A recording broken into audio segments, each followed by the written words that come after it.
जे तू ना फड़दा। जय गुरु जी।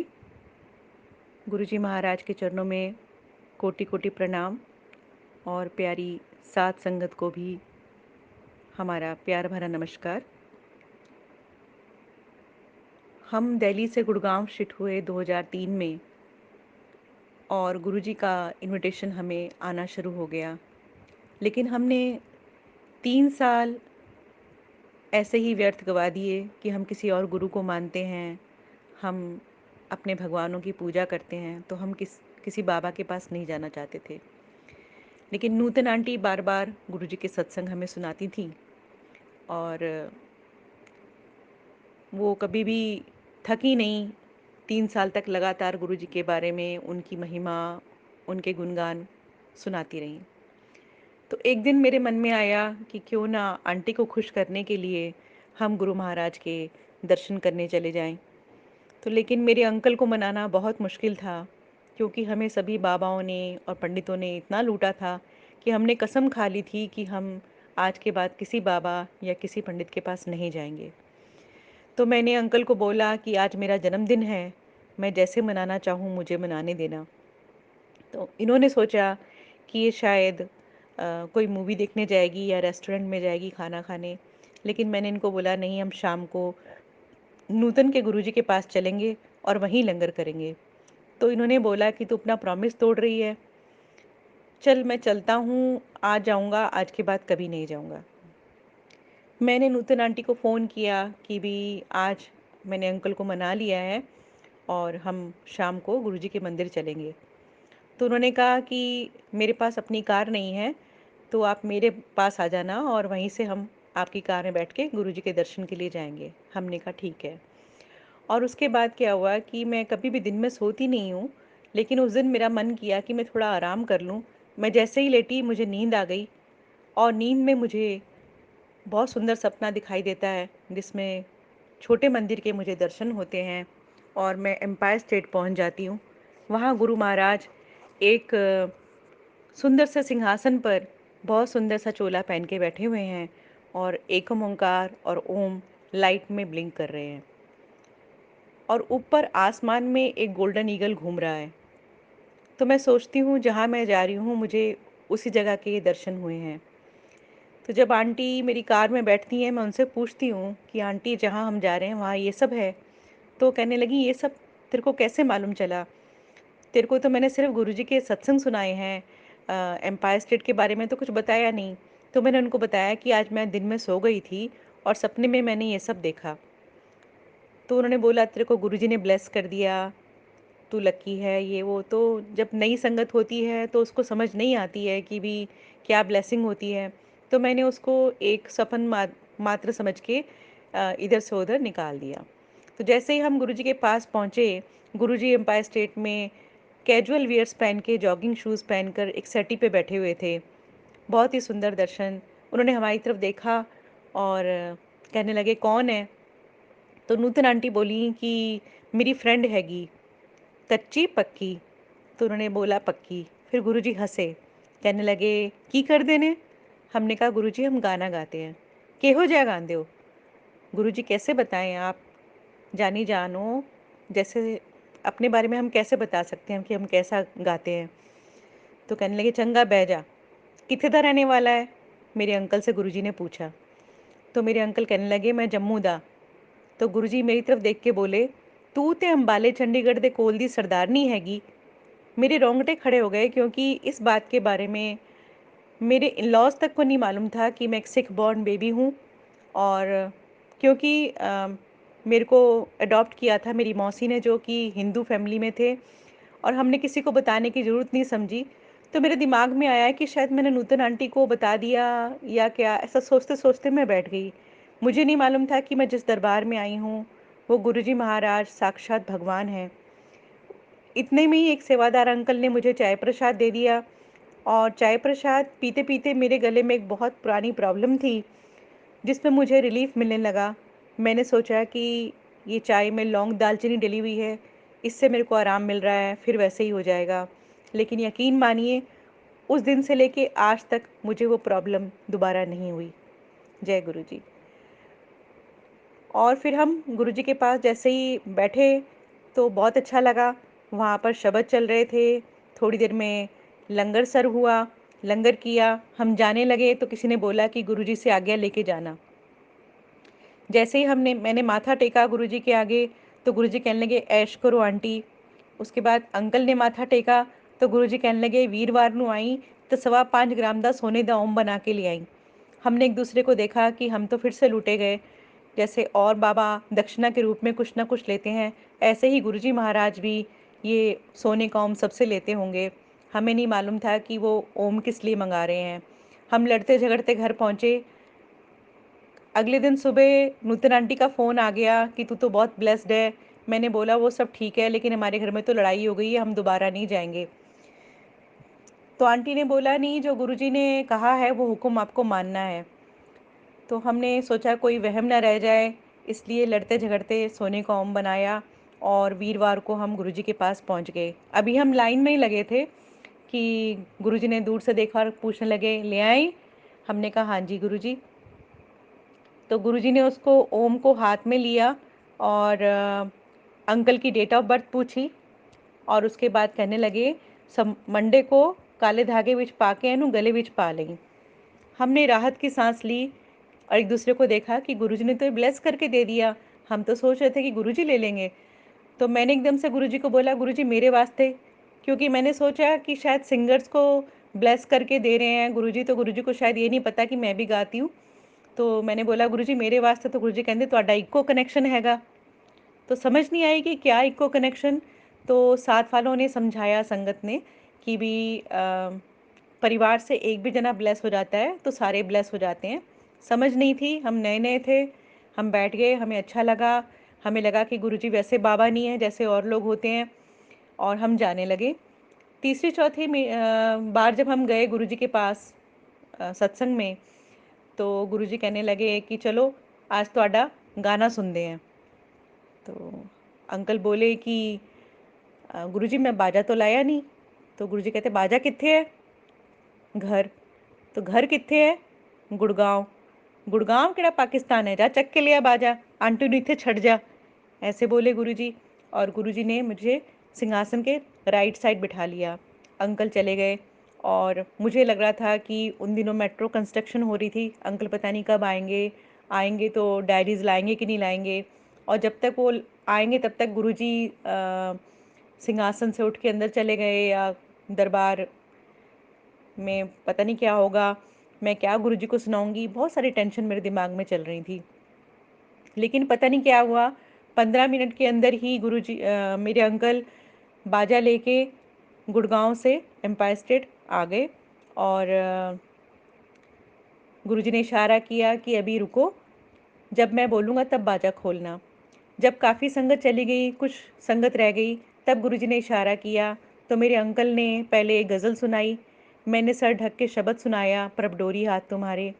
उसके बाद मैंने गुरुजी को बोला गुरुजी मैं शब्द या सुनाऊं या भजन सुनाऊं। तो गुरुजी कहने लगे तू लता दा कोई ओल्ड सॉन्ग सुनाओ, पुराना जया। तो मैं मन में ये सोच रही थी कि मेरे को भजन तो आते नहीं है, तो अगर गुरुजी ने दूसरा तीसरा भजन सुनने के लिए बोल दिया या शब्द सुनने के लिए बोल दिया तो मैं क्या सुनाऊंगी। मेरी लाइन तो ये थी कि हम गज़ल गाते थे और लता जी के गाने में गाती थी। तो गुरुजी ने वो प्रॉब्लम तो सॉल्व कर दी। लेकिन जब मैं सोचने बैठी कि मैं गुरु महाराज को क्या सुनाऊं, तो थोड़ा सा ये लगा कि दरबार में गुरु महाराज के आगे कौन सा लता जी का गाना सुनाऊं। तो इंडेक्स देखा, उसमें लता जी का तुम ही मेरे मंदिर तुम ही मेरी पूजा गाना मेरे को दिखाई दिया। तो मैंने अंकल से पूछा कि ये सुना दूं। उन्होंने बोला हाँ ये ठीक है।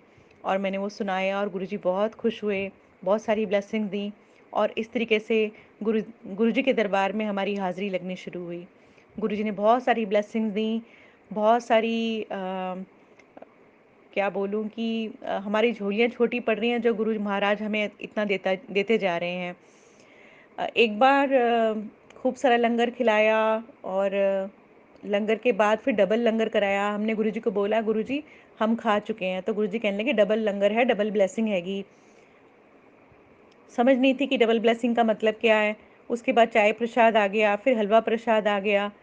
तो मेरे अंकल कहने लगे कि मैंने बहुत मीठा खा लिया है पहले ही, और ये हलवा तू खा ले, मेरी शुगर बढ़ जाएगी। गुरुजी बहुत दूर बैठे थे, हमारे पास वाले को भी नहीं पता था कि अंकल ने मुझे क्या बोला है। गुरुजी वहीं से बोले, खा ले कंजरा, कल जाके चेक कर ली, तेरी शुगर नॉर्मल करती है। तो हमने नेक्स्ट डे जाके चेक किया, शुगर नॉर्मल थी। हमें लगा शायद लंगर में कुछ ऐसा मिलाते होंगे जिससे शुगर नॉर्मल होती होगी। लेकिन आज भी मेरे अंकल लंगर प्रसाद में जो भी मीठा मिलता है बड़े मंदिर में या सत्संग में, वो खाते हैं और जाके चेक करते हैं, शुगर नॉर्मल होती है। लेकिन कहीं बाहर पार्टी में या कुछ भी खाते हैं तो शुगर नॉर्मल नहीं होती है।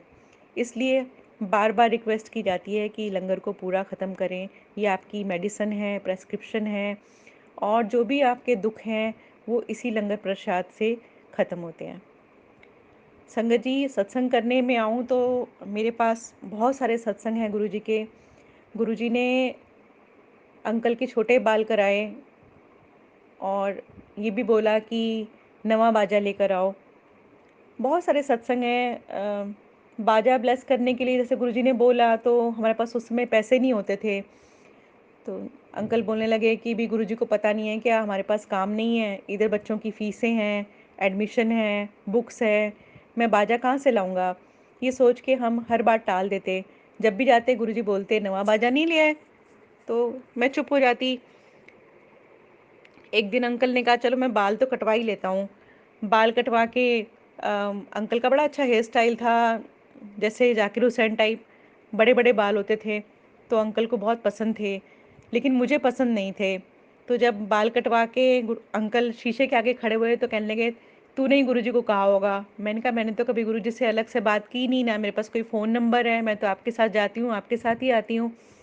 तो मैंने कहा कि कोई बात नहीं, अभी बाल कटवा लिए हैं, उसके बाद फिर बढ़ा लेना। तो जैसे ही हम मंदिर गए तो बाहर संगत मिली। उन्होंने बोला अंकल आप तो 10 इयर्स यंग लग रहे हो। अंकल को अच्छा लगा। जैसे ही अंदर गए तो सारे देखने लगे अंकल को, गुरु महाराज ने भी देखा। उन्होंने अंकल की तरफ देख के फिर मेरी तरफ देखा, फिर कहने लगे आंटी तेरा बंदा बनाता जेंटलमैन, इस तो पहले डंगर सी। तो सारे हंसने लग गए। कहने का मतलब ये था कि मेरे अंकल थोड़े नेगेटिव थे और हर चीज़ को नेगेटिव सोचते थे। तो गुरुजी ने उनकी नेगेटिविटी बालों के माध्यम से काटी, और उनके ग्रह जो भी थे खराब, उनको काटा। जैसे भी गुरुजी का कल्याण करने का तरीका था, हमें तो समझ नहीं थी। फिर गुरुजी ने मेरी तरफ देखा, कहने लगे बाजा नहीं लिया है। हमने कहा नहीं गुरुजी। तीसरी बार गए, फिर गुरुजी ने बोला बाजा नहीं लिया है। हमने कहा नहीं गुरुजी, काम नहीं है। गुरुजी कहने लगे काम आंदा रहेगा बथेरा, तुम बाजा लेकर आओ। फिर मुझे कहने लगे गुरुजी, गुरु जो 3 बार आज्ञा करता है वो जरूर माननी चाहिए। तो हमने घर जाके डिस्कस किया और फिर ये किया कि भी पुराना बाजा हम बाजे वाले को दे देते हैं, और उसके बाद नया बाजा उससे किश्तें बांध लेते हैं, क्योंकि जो बाजा हमें चाहिए था वो उस समय 45-50,000 से कम नहीं आता था, और हमारे पास बिल्कुल पैसे नहीं थे। तो हमने बाजे वाले को फ़ोन किया कि भी हमारा पुराना बाजा ले लो और नया बाजा दे दो, तो और उसकी किश्तें बना लो, गुरुजी की आज्ञा हुई है। तो उन्होंने बोला कि आप पुराना बाजा भी रखो और 500 रुपये मुझे दे जाओ और नया बाजा ले जाओ। गुरु की आज्ञा हुई है तो आप ले जाओ, कोई बात नहीं, बाद में देते रहना। अब बाजा आ गया, उसके बाद कोई ना कोई गेस्ट आ जाता था जिसके साथ उसके बच्चे होते थे, और हम बोलते थे कि गुरुजी के पास हम जा रहे हैं, तो वो भी तैयार हो जाते थे कि भी चलो हम भी चलते हैं गुरुजी के दर्शन करने के लिए। तो जब गुरुजी के यहाँ बच्चे ले जाने की आज्ञा नहीं थी तो हम डर जाते थे कि गुरुजी से डांट पड़ेगी, क्योंकि मुझे भी गुरुजी ने कई बार मना कर दिया था कि बच्चे ना लेके आया करो। तो हम चुप होके बैठ जाते थे कि गुरुजी आज नहीं बैठे हैं, ऐसे कह के टाल देते थे उनको, गेस्टों को। तो ये करते करते 27 मई हो गई। 27 मई को गुरुजी का दरबार लग रहा था, उस दिन संडे था। तो मेरे मन में आया कि इतने दिन से बाजा आया हुआ है और हम गुरुजी के पास नहीं गए हैं, ये बाजा जरूर जाना चाहिए, गुरुजी कब से बुला रहे थे, कितने महीने हो गए। तो मैंने अंकल को बोला कि आज तो बाजा लेके गुरुजी के पास जाना है, चाहे जैसा मर्जी हो, कि आज हम चलेंगे। तो शाम को जब हम पहुँचे तो गुरुजी बहुत गुस्से में थे उस दिन, और बहुत ज़्यादा उस दिन गुरुजी वैसे ज़्यादा बात नहीं करते थे, इशारे से ही लोगों को आने या जाने का संकेत करते थे, या बैठने का संकेत करते थे, या किसी के पास बुला के थोड़ी सी बात कर लेते थे, लेकिन कभी प्रवचन नहीं देते थे गुरुजी। लेकिन उस दिन गुरुजी थोड़ा-सा क्रोध में थे और कहने लगे कि समय माड़ा आ रहा है और मैं हुन-टुर जाना है। तो मैंने सोचा कि गुरुजी पंजाब जाने की बात कर रहे हैं, उनको यहाँ अच्छा फ़ील नहीं हो रहा है। तो मैं गुरुजी को एकटक निहारती रही और ऐसा लग रहा था कि गुरुजी अगर आप यहाँ से चले जाओगे तो मैं यहाँ ही इतनी मुश्किल से आती हूँ, तो पंजाब में कैसे मिलने आऊँगी? तो ये सब सोचते-सोचते गुरुजी काफ़ी देर तक बैठे रहे सिंहासन पर, तो एकदम से उठे और कहने लगे, "नवां बाजा ले आए?" हमने कहा, "हाँ जी गुरुजी।" "जाओ लेकर आओ, तुहानू काहदी टेंशन है, तुहानू तो ब्लेस करके जाना है।" तो अंकल गए फटाफट और बाजा लेकर आए और फिर उसके बाद गुरुजी ने कहा कि बाजा खोलो। बाजे के ऊपर हाथ रखा और पूछा कि भी ये ब्राउन कलर का बनाया वाइट कलर दा नहीं चिट्टे रंग दा बनांदे। तो हमने कहा गुरुजी इतनी जल्दी वाइट कलर का नहीं मिल सक पा रहा था तो हमने ब्राउन कलर ले लिया। तो गुरुजी कहने लगे चंगा इनू चिट्टा करा लई बाद। तो ऐसा करते-करते अंकल ने एक गाना सुनाया। मैं एक पंजाबी गाना तैयार करके ले गई थी, लेकिन गुरुजी के पास कोई बैठे थे संगत, तो उनको गुरुजी ने बोला, तो उन्होंने मुझे मैसेज दिया कि गुरुजी बोल रहे हैं कि आप वो गाना सुनाओ जो आपने बड़े मंदिर में लता जी का गाना सुनाया था बैसाखी वाले दिन। तो मैं थोड़ी देर सोच में पड़ गई कि मैंने उस दिन क्या सुनाया था, फिर याद आया मुझे कि मैंने लता जी का लग जा गले सुनाया था। तो मैंने गुरुजी को लग जा गले सुनाया। लग जा गले सुनाते-सुनाते मेरी आँख गुरुजी से 2 बार मिली और मेरे को शिवरिंग सी हुई पूरी बॉडी में। मुझे ऐसा लगा कि जैसे ये जो गाना मैं गा रही हूँ, ये कुछ यथार्थ हो रहा है कि गुरुजी चले जाएँगे पंजाब और मैं गुरुजी से नहीं मिल पाऊँगी, इसलिए गुरुजी मेरे से ये सुन रहे हैं। मुझे नहीं मालूम था कि 3 दिन बाद गुरुजी महासमाधि लेने वाले हैं, इसलिए वो मुझसे ये गाना सुन रहे हैं और 3 दिन बाद गुरुजी ने महासमाधि ली। संगत जी सत्संग तो बहुत सारे हैं और समय की कमी है। मैं आपको ये गाना सुना देती हूँ, जो मैंने गुरुजी को सुनाया था 27 मई 2007।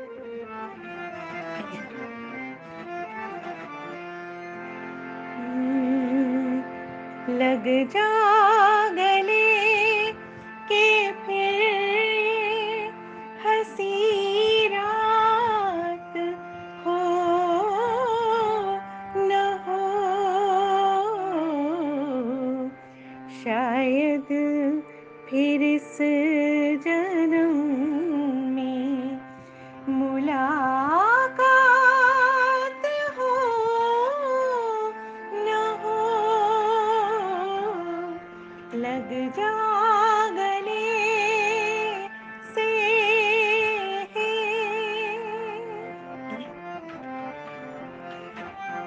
हमको मिली है आज ये घड़ियां नसीब से जी भर के देख लीजिए हमको करीब से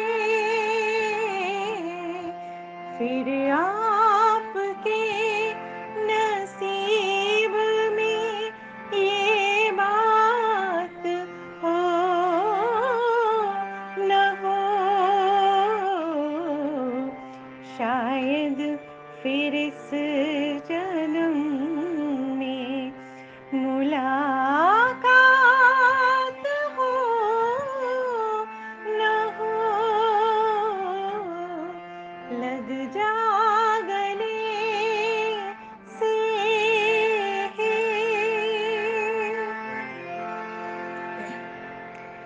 आज वो माड़ा समय स्टार्ट हो चुका है। आप सब समझ रहे हैं कि मैं किस चीज़ की बात कर रही हूँ। ये महामारी और हम सब की लाचारी, ये सब गुरुजी देख रहे हैं और हम सब लोगों को धीरज रखना है, सब्र रखना है।